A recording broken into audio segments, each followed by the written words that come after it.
Hey guys, I have decided that I need an uplifting, heartwarming pot of soup. Turkey and chicken with potatoes and carrots and stuffing. My carrots are looking pretty weeny. So really the only thing I can do with them is put them in soup.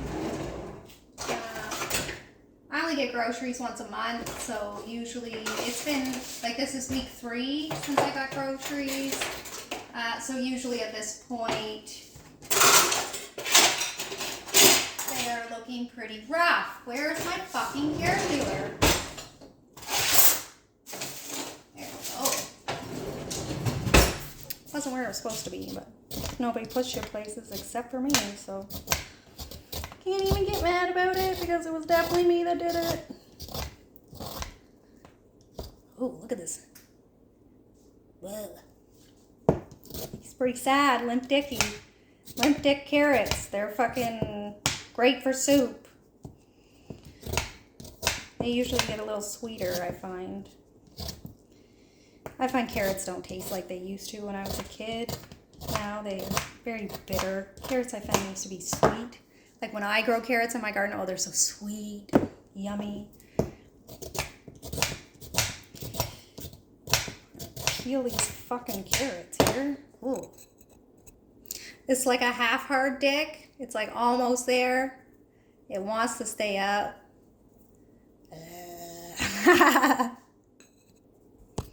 Okay, so my carrots are peeled, and I'm just gonna cut these up into pieces that I can throw in my soup. I like my vegetables in my soup to be cooked to death so that I'm basically eating like a pureed soup, when in reality it's just a turkey soup with everything cooked to death. The reason I like it like that is because in my family, every time we had a roast or a turkey dinner or chicken, my grandfather would make soup, and it would sit on the stove cooking on low, I swear to God, for days. And we would all eat out of that pot and it would stay on. And my grandmother, you know, like she'd add water to it and more like, I don't know how they did what they did, because man, the soup was good. Not nearly, like I don't even touch them with the soup, but I do know how to make a stuffing, and I'm real good at it. But no, I like them absolutely just cooked to death, where the soup has got, you know, barley and noodles and this and that and everything from the friggin' kitchen sink, you know, it's just everything goes in the pot, and then it's just a big, thick mess of like leftovers, you know? That's really how I like my soup. I love potatoes in my soup. I was the only one who really liked it other than my grampy, so he always used to put potatoes in the soup for me and him, and everyone would complain while we enjoyed the shit out of our soup. No shame. My grampy was a pretty cool guy. In his household, he had an office in his house, so he got to be the stay-at-home, and my grandmother was a nurse, so she was always working.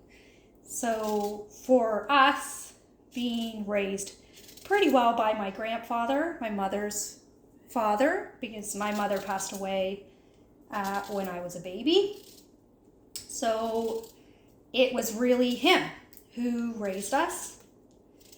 And he could cook. Oh my God, that man could cook. But you know, he couldn't make a box of Kraft dinner. No way. Oh my God, I've never seen anything like it. He could not make Kraft dinner. And he tried. Oh, he tried. But he just didn't understand how to do it right, which is so funny.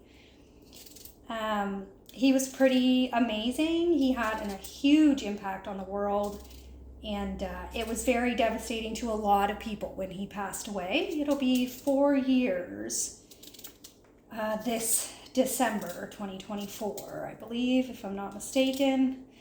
I don't really count. I have a horrible sense of time and when things happen, you know what I mean? Like placing things in chronological order. I have a lot of like repressed memories and stuff, so I find the whole chronological order of time a little bit difficult. Woo! Don't want to cut your fingers. Yeah. My childhood was definitely different than what a lot of people experience. We definitely grew up privileged. We definitely were very financially comfortable. I definitely had a huge house that I could do gymnastics in my bedroom. And, you know, everything comes at a price. So, you know, there was a lot of lack of love, lack of support, lack of kindness. There was a lot of abuse. So at the end of the day, like me, I spent most of my time in the trailer park with my friends who had loving parents who cared about them and supported their whole being and accepted them as they were and treated me like their own because I didn't have parents. You know what I mean?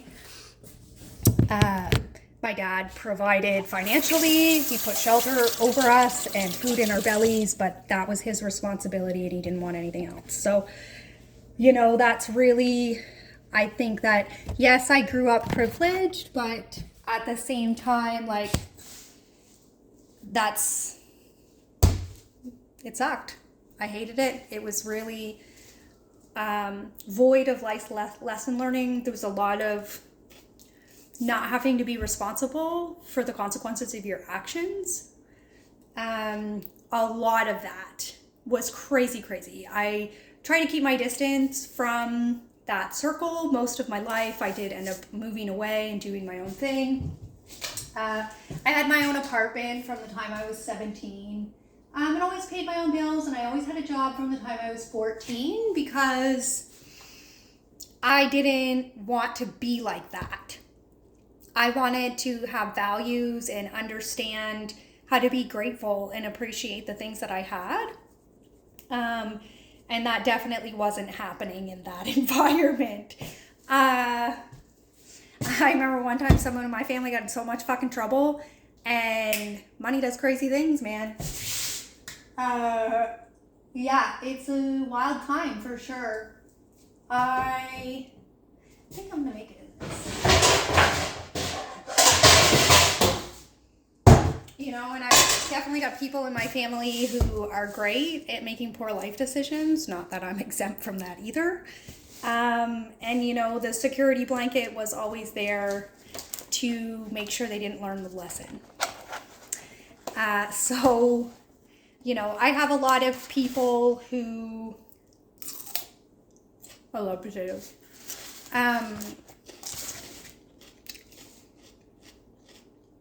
Feel that I don't know how to struggle or how to not be lazy.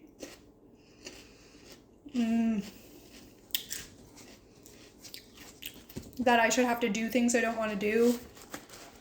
I mean, yeah, some days I don't want to get out of bed. I always do. But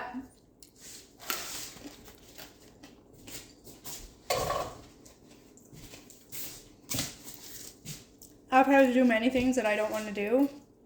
And everything that I've ever had in my life, I have worked my ass off to get. And there's definitely been a few times where my grandfather bailed me out in life or helped me achieve things. But it always came at a price. We definitely had a different relationship.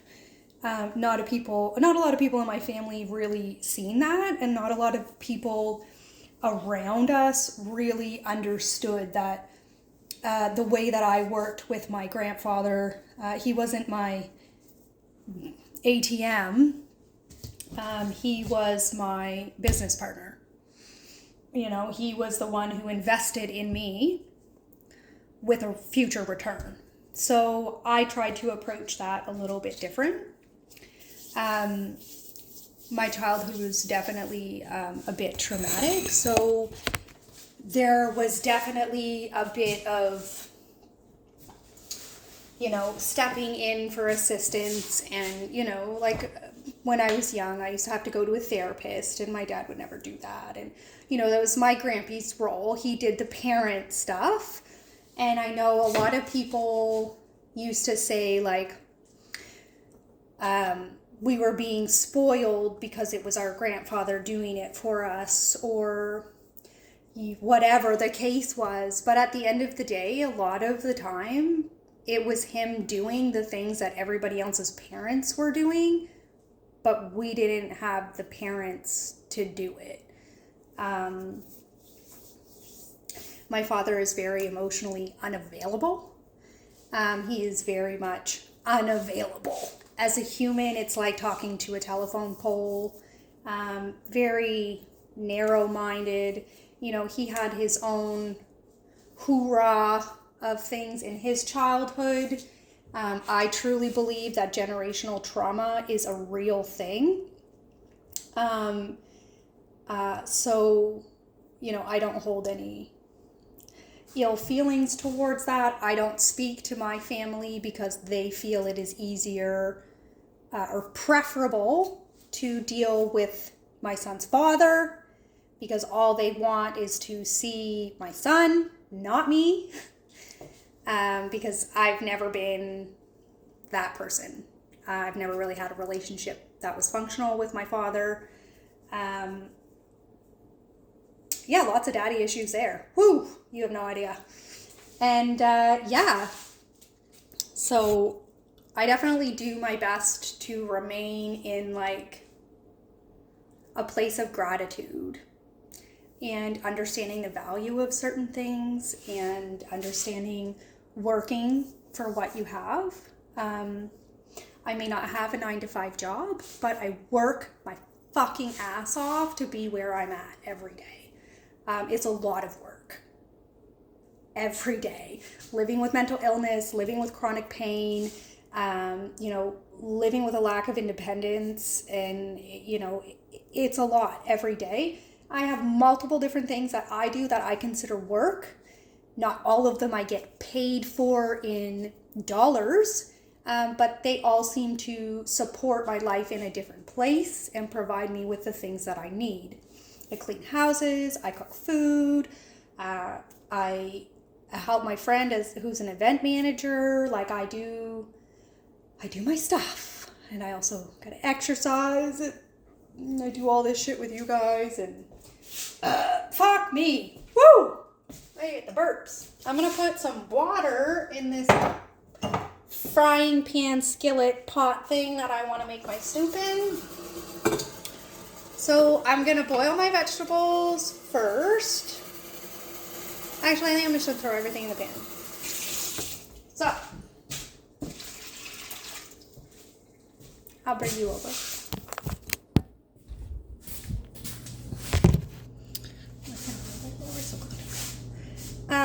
Yeah.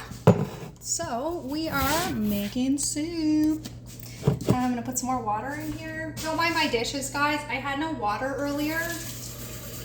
I was going to wash them, but my water wouldn't work, and it just started working. I just went down and shut the garage door and got my water working. So don't hate on my dishes. I just put all my clean ones away. I really don't give a fuck if you hate on them. I'll just delete your comments. So we're going to put some pepper in here. I love pepper. Okay. We don't need cloves. Just a pinch of thyme, because like I said, I find thyme really strong. I don't know what it is about the like pine needle-y taste that comes with thyme.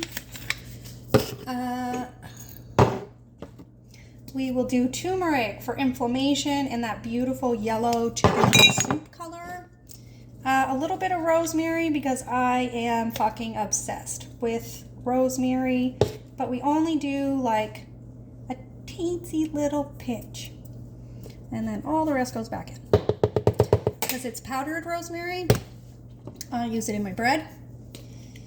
Cayenne pepper, because everything I eat is fucking spicy.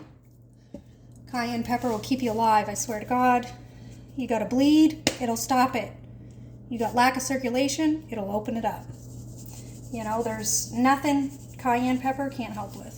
Everybody should eat cayenne pepper in every single meal they eat, even if it's just a flake. Cayenne pepper, save your life, man. Okay, and then I put summer savory in there, a lot of summer savory because it's turkey soup. And then I've got oregano because oregano is amazing for the immune system and I have no immune system. And then I have some paprika for the color. I'm not really supposed to eat paprika, but I always do. Always have. Then we got garlic. I'm going to put a little bit of my garlic oil that I made in here. It has like an odd taste. I bake it in the oven and then eat the garlic. What else we got? We've got all that stuff in there, and I'm just going to put some of my Celtic salt in there. Oh, block in your view.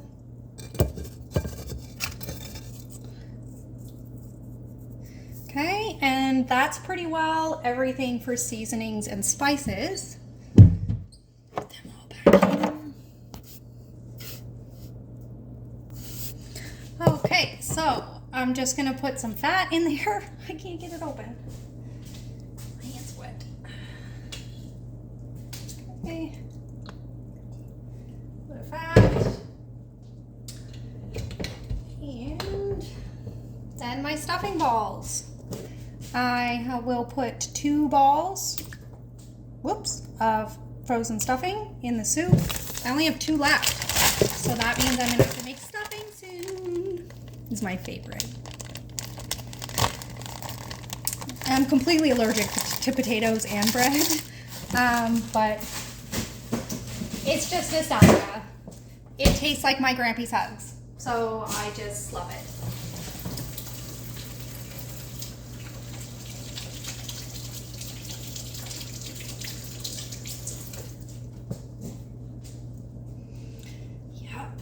So other than that, I have got my already cooked chicken and turkey that I roasted and pulled all apart and put in a bag.